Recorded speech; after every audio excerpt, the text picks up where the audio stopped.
to the Thought Snob Podcast. I'm Paula Swope. Let's get snobby.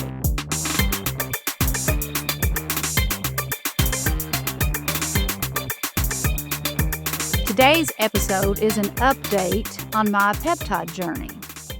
A few months ago, I released an episode about Retatrutide, and it ended up being my most popular audio episode, and that tells me you probably want to know more about this. Retatrutide is being called the Godzilla of weight loss.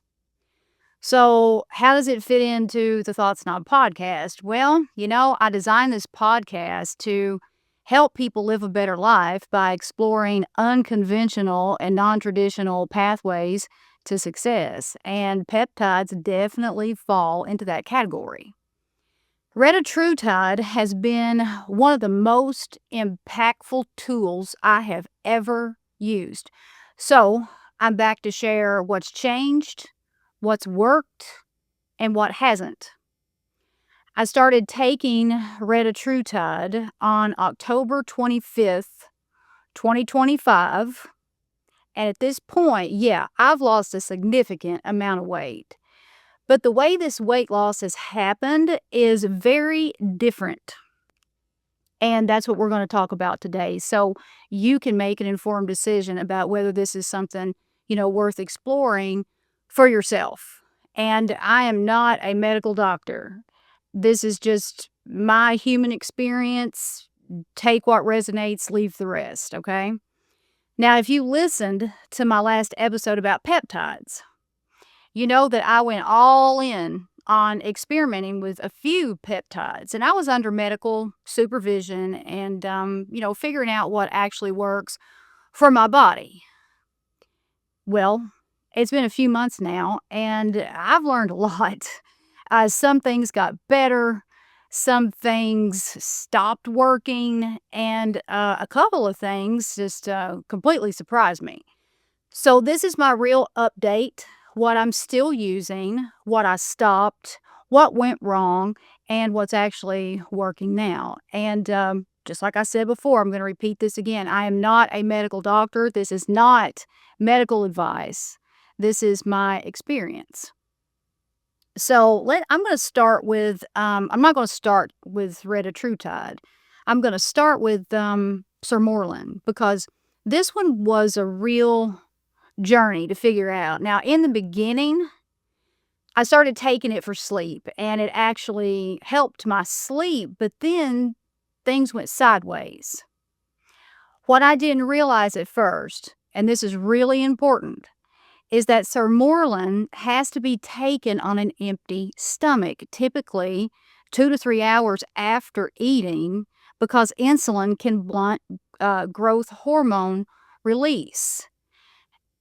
I'm pretty sure my doctor mentioned that, and I must have forgotten. I don't know, but I was taking it incorrectly, and it made me pretty sick. It was just nausea, feeling off. Was really weird. But the weirdest side effect was my eyes, and the only way I can describe it is it felt like when you're trying to hold your eyes open in bright sunlight, that strained, uncomfortable, almost overstimulated feeling. And I would just be talking to somebody and my eyes would just kind of feel like that. And it was really strange. And I noticed too that my fingers would shake, like on my computer keypad. That was from taking that Sermorelin the wrong way. When I lowered my dose, those side effects went away immediately. And there isn't a ton of formal research specifically on that exact side effect, but growth hormone-related peptides are known to affect fluid balance and nervous system activation. My guess is my dose was simply too high for my system. I started out at, I think, 15 units maybe on the needle, and that was way too much. And I ended up going down to 5 units on the needle, and it was a bottle, the Sermorelin was a 5 milligram bottle. So once I fixed the timing, and lowered the dose, I felt better. But the thing is, it stopped helping my sleep because sermorelin should be cycled, not taken continuously. I was taking it 5 days a week with 2 days off, but that's really not enough for a reset. You need to stop completely taking sermorelin after, I think it's about 3 months. But again, it varies per person. But if you're taking sermorelin for sleep, which is what most people take it for, if your sleep is great for a while and then you find that it's disturbed again, or you've got insomnia, waking up in the middle of the night and can't go back to sleep, or maybe you can't fall asleep, then it's time to stop the sermorelin. Okay, so right now I'm not taking sermorelin. The next one, and this one is big because it's really, really popular, and if it works for you, the health benefits are astronomical. You get an advantage over life, basically. So what I'm talking about is the blend. It's a tesamorelin, ipamorelin, BPC 157 blend. This is the one initially I really, really wanted it to work, and it was just really too much for me. I talked about that on the last episode about my dosage and how I was taking it. And what I ended up doing was I tried microdosing it, about 3 units in the morning is what I was doing 5 days a week, with 2 days off. There were some benefits, no doubt about that. My skin improved, and on some nights I slept deeply, but overall, I think it interfered with my sleep more than it helped. But I made the mistake again. I didn't cycle it. I took it for too long. And many protocols suggest something like 8 weeks on, 8 weeks off, or structured breaks, because your body can adapt and side effects can build over time. And doing the 5 days on and 2 days off, it's just not the same as a full reset. So between the sleep disruption and my body just not tolerating it well, I let that one go too. I might pick it up again. I'm going to stay off it for a couple of 3 months, and I might pick it up again and just experiment with it and see what happens. So, Retatrutide. This is the star of my show. Total game changer. This one has been incredible for me. As of March 18th, 2026, I weighed in at 133 pounds. Now, if you watch my last episode, you know that I didn't weigh in at the beginning, but I can confidently say I've lost anywhere from 20 to 25 pounds. It's been a very slow and steady, healthy weight loss. And, here's what really matters. I did not starve myself. I did not crash diet. Those days are over for me, and I did not lose muscle. This has been a slow, steady, intentional weight loss, and in all the right places. And, honestly, the most noticeable change hasn't been the weight. It's been my relationship with food. I mean, before Retatrutide, I was hungry all the time, and I've struggled with my weight my whole life. So I didn't eat what I wanted. So it was just like this constant mental battle, always thinking about food and always managing it and always irritated by it. And, let's just say if I left my house around noon to run errands, by 3 o'clock, I felt like I was starving. And I don't do fast food. So I was either, rushing home to get something to eat, or making sure I had something with me. And if I let myself get too hungry, I didn't feel well. And that constant pull for food is exhausting. I mean, I view Retatrutide as the best thing ever for somebody who struggles with obesity, because that call for food can be just as powerful as a call for anything. So just want to, say that, because I know how exhausting that can be. And now it's gone. It's like, it's not that I don't want to eat. I do. I I get full quickly, very quickly, and after a few bites, I'm satisfied, and I don't feel the urge to keep going. It's like this peptide has trained me. I know how much I can eat, and I don't push it, and the best part is, at this point, it's not a struggle not to push it because I'm not hungry all the time, and I don't have to watch everything I eat the way I used to because I'm naturally eating less, and that alone, hey, it has been life-changing. At this point, I'm on, the bottle of Retatrutide is 12 milligrams, and I'm still at a pretty low dose. I'm at 21 units on the needle, just so you know, okay? Now, there's always a lot of talk about these types of weight loss injections and alcohol, so I'm going to tell you what my experience has been with that. There's a lot of noise around this, and I'm not encouraging or discouraging anything here. I'm just telling you my experience. So I like to have a drink in the evening sometimes, and usually something simple. It's, a vodka soda or just a small amount of Class A Azul, okay? And that one drink, it does not bother me at all. And I don't drink every night, but when I do, it's been totally fine at that level. Now, what I've noticed is this. Because I take my Retatrutide dose on Sunday mornings, you only take it once a week, I can feel it start to wear off by late Friday or, into Saturday. And during that window, if I wanted something like a dirty vodka martini, I tolerate it just fine. Now, my doctor did tell me early on that if I had 5 or 6 drinks, I'd likely get very sick. I haven't tested that, and I won't. I don't drink like that anymore and haven't in a long time. 2 drinks is a lot for me, but honestly, even without Retatrutide, that amount would make me feel terrible. So I don't play that game. Just know when you're on Retatrutide, if you eat too much, if you drink too much, your body is going to get rid of it in one way or another. And without giving you too many graphic details, I'm going to leave it at that.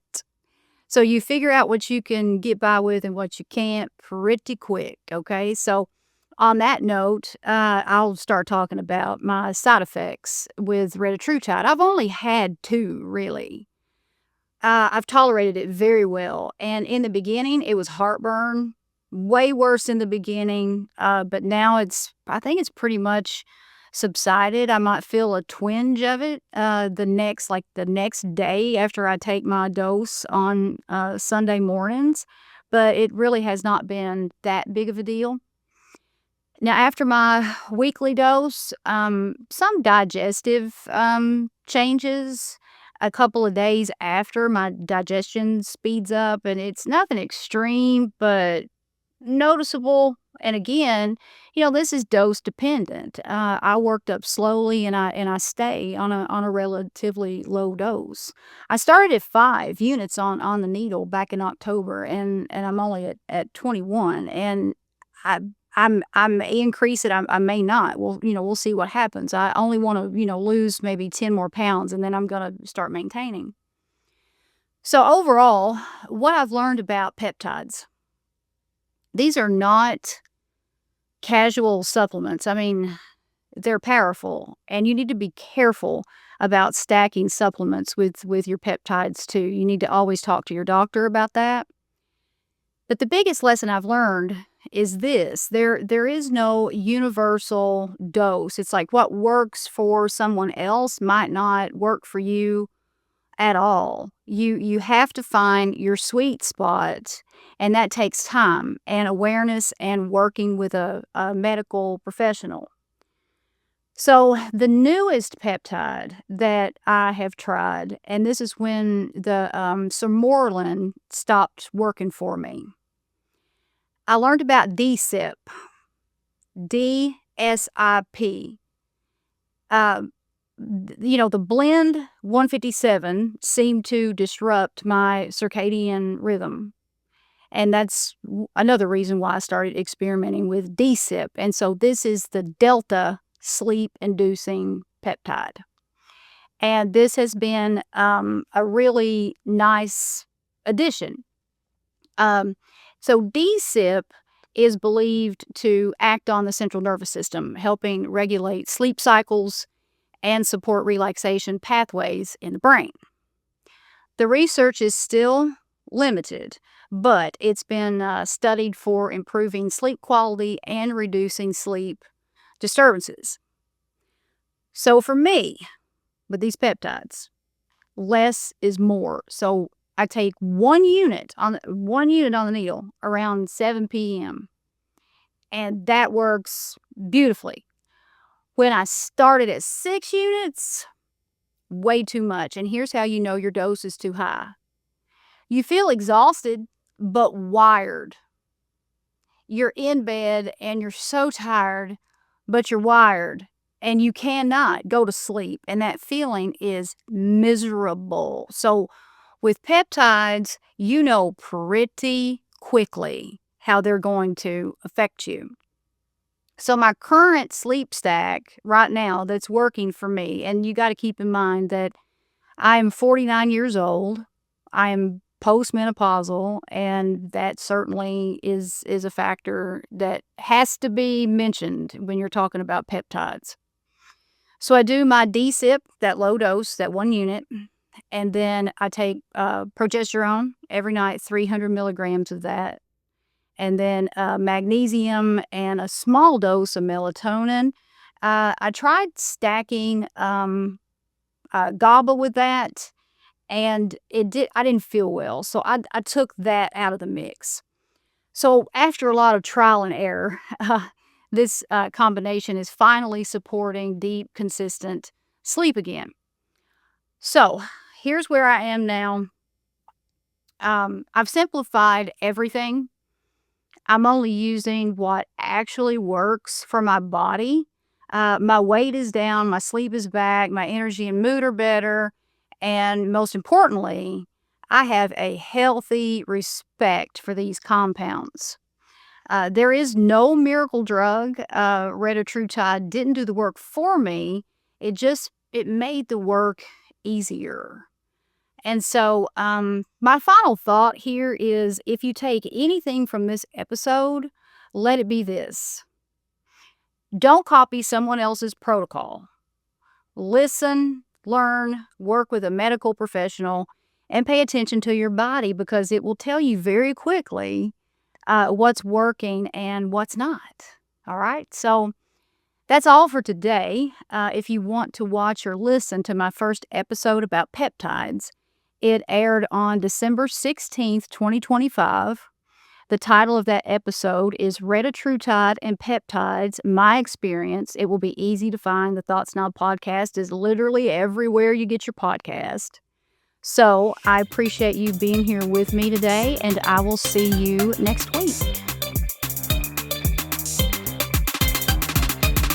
The Thought Snob podcast with Paula Swope has been brought to you by Thought Snob Media in association with Special Purpose Studios. All production, mixing, and sound engineering by me, Will Swope. We hope you've enjoyed this podcast. Please take a few seconds to give us 5 stars and leave a review. See you on the next Thought Snob podcast with Paula Swope.